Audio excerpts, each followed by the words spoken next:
কখনো কেউ এরকম কিছু বলে দিয়েছিল যা শুনতে শুনতে বুকটা একদম ছোট হয়ে গেছিল?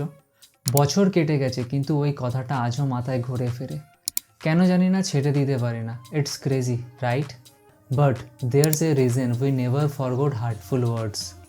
একবার আমার এক খুব ক্লোজ একজন লোক রাগ করে বলেছিল, তুই কোনোদিন কিছু করতে পারবি না। তখন হাসছিলাম, কিন্তু ভিতরে ভিতরে ছোট একটা পেন হয়েছিল। বছর পরেও যেখানেই ফেল করি ওই কথাটা মাথায় ঘুরে ফিরে আসে।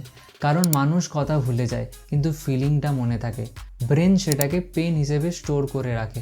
When someone heart us with words, আমাদের ব্রেন ওইটাকে থ্রেট মনে করে আর সেই মেমোরিকে প্রোটেক্ট করে রাখতে চায়, so that we don't get heart again. তাই সেই কথা বারবার মনে পড়ে, just to protect us. But সেটা আমাদের মনকে আরও ভেঙে ফেলে।